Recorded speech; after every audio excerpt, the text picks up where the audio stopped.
Assalamualaikum warahmatullahi wabarakatuh. Saya Bella Bidara Rohim dan dua teman saya Maria Pasa dan Panca Padilla. Kami dari kelompok 9 ingin mempresentasikan tentang pindah silang. Apa itu pindah silang? Pindah silang atau crossing over ialah proses penukaran segmen dari kromatid bukan kakak beradik atau non-sister kromatid dari sepasang kromosom homolog. Peristiwa pindah silang umum terjadi pada setiap gametogenesis pada kebanyakan makhluk, seperti tumbuh-tumbuhan, hewan, dan manusia. Pindah silang menghasilkan kromosom rekombinan, kromosom individual yang mengandung gen-gen atau DNA yang berasal dari orang tua. Pindah silang terjadi ketika meiosis 1 akhir prafase 1 atau permulaan metafase 1, yaitu pada saat kromosom telah mengganda menjadi 2 kromatid. Dalam meiosis pada manusia, rata-rata terjadi 1-3 peristiwa pindah silang perpasangan kromosom, bergantung pada ukuran kromosom dan posisi sentromernya. Selanjutnya, pindah silang dimulai sangat awal pada profase 1 ketika kromosom homolog berpasangan longgar di sepanjang strukturnya. Pada satu peristiwa pindah silang tunggal, protein-protein spesifik mengatur pertukaran segmen-segmen bersesuaian pada 2 kromatid non-saudara, 1 kromatid maternal dan 1 kromatid paternal. Pada pasangan homolog yang menghasilkan kromosom dengan kombinasi alel maternal dan paternal yang baru. Selama metafase 1, kiasma terbentuk. Kiasma menahan homolog-homolog agar tetap berdekatan saat gelendong terbentuk untuk pembelahan meiosis pertama. Selama anafase 1, pelepasan kohesi di antara lengan-lengan kromatid saudara memungkinkan kromatid-kromatid memisah. Pada metafase 2, kromosom-kromosom yang mengandung satu kromatid rekombinan atau lebih dapat terorientasi dalam dua cara alternatif yang tidak ekuivalen dengan kromosom-kromosom lain, karena kromatid-kromatid saudara kini tidak lagi induktif. Kemudian, susunan kromatid-kromatid saudara induktif yang berbeda selama meiosis 2 semakin meningkat jumlah tipe-tipe genetik sel anakan yang dapat dihasilkan dari meiosis. Selanjutnya akan dilanjutkan oleh teman saya. Terima kasih.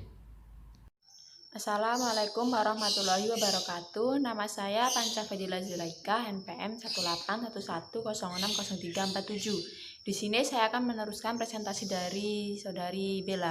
Nah, kromosom rekombinan yang dihasilkan oleh pindah silang dapat menyatukan alel-alel dalam berbagai kombinasi baru dan peristiwa-peristiwa setelahnya dalam meiosis, membagikan kromosom rekombinan tersebut ke gamet. Dalam penelitian Morgan, yaitu pada lalat Drosophila, kromosom maternal diwarnai merah dan merah muda untuk membedakan satu homolog dengan homolog lain sebelum pindah silang terjadi saat meiosis, karena pindah silang antara lokus B dan V terjadi pada sebagian, namun tak semua sel penghasil sel-sel telur. Lebih banyak sel telur dengan kromosom bertipe parental yang dihasilkan daripada tipe rekombinan pada betina yang kawin. Fertilisasi sel telur oleh sperma bergenotip B-V memunculkan beberapa keturunan rekombinan. Frekuensi rekombinan adalah persentase lalat rekombinan dalam total lengkung keturunan. Nah, kesimpulannya dari penelitian Morgan yaitu karena sebagian besar anak memiliki fenotip parental, Morgan menyimpulkan bahwa gen-gen untuk warna tubuh dan ukuran sayap terletak pada kromosom yang sama, akan tetapi produksi beberapa kecil anak dengan fenotip non-parental mengindikasikan bahwa suatu mekanisme terkadang memutus tautan antara gen-gen pada kromosom yang sama. Pindah silang pada manusia. Peristiwa berangkai dan pindah silang pada manusia jauh lebih sukar. Beberapa alasannya ialah: 1. Pada manusia tidak dapat dilakukan percobaan dengan cara mengawinkan manusia seperti kehendak kita. Kedua, gen-gen yang menimbulkan penyakit atau kelainan pada manusia jarang dijumpai karena kebanyakan dari gen-gen itu resesif, sehingga ekspresinya baru akan tampak setelah beberapa generasi. Yang ketiga, jumlah kromosom manusia terlalu banyak, yaitu 46 kromosom, sehingga adanya gen-gen berangkai lebih kecil. Yang keempat, biasanya orang tidak suka ada sifat keturunan yang kurang menyenangkan dari keluarganya sampai diketahui oleh orang lain. Nah, sebuah contoh mengenai terjadinya pindah silang pada penyakit rinitis pigmentosa, suatu keadaan terjadinya pigmentasi pada retina yang mengakibatkan kebutaan. Pindah silang di tindakan atas, yang pertama yaitu pindah silang tunggal, ialah pindah silang yang terjadi pada satu tempat. Nah, dengan terjadinya pindah silang itu akan terbentuk 4 macam gamet. 2 gamet memiliki gen-gen yang sama dengan gen yang dimiliki induk atau parental, maka dinamakan gamet-gamet tipe parental. 2 gamet lainnya merupakan gamet-gamet baru yang terjadi sebagai akibat adanya pindah silang. Gamet-gamet ini dinamakan gamet-gamet tipe rekombinasi. Gamet-gamet tipe parental dibentuk jauh lebih banyak dibandingkan dengan gamet-gamet tipe rekombinasi. Nah, kan terdapat kromosom homolog dan terjadi meiosis 1, yaitu pada saat kromosom telah berganda menjadi 2 kromatid, sehingga terbentuk 4 kromatid. Di sini ada kromatid bersaudara, kromatid bukan bersaudara, dan kromatid bersaudara. Selanjutnya terjadi pindah silang, yaitu pada waktu kromosom hendak memisah, yaitu pada fase 1, kromatid yang bersilang itu melekat dan putus di bagian kiasma. Kemudian tiap potongan itu melekat pada kromosom sebelahnya secara timbal balik. Nah, berhubung dengan itu, gen-gen yang terletak pada bagian yang pindah itu akan berpindah pula tempatnya ke kromatid sebelah, sehingga terbentuk 4 macam gamet, yaitu gamet parental, gamet rekombinan, dan gamet parental, masing-masing 2.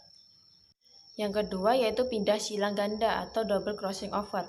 Ialah pindah silang yang terjadi pada 2 tempat, berlangsung di antara 2 buah gen yang terangkai. Maka terjadinya pindah silang ganda itu tidak akan nampak dalam fenotip, sebab gamet-gamet yang dibentuk hanya dari tipe parental saja, atau dari tipe rekombinasi saja, atau tipe parental dan rekombinasi akibat pindah silang tunggal. Nah, akibat dari berbagai macam pindah silang ganda antara gen A dan B, jika diperhatikan macam-macamnya gamet, maka terjadinya pindah silang ganda tidak nampak. Akan tetapi, andai kata di antara gen A dan gen B masih ada gen ketiga, misal gen C, maka terjadinya pindah silang ganda antara gen A dan gen B. Beberapa faktor yang mempengaruhi pindah silang. Yang pertama, temperatur. Temperatur yang lebih atau kurang dapat memperbesar kemungkinan terjadinya pindah silang.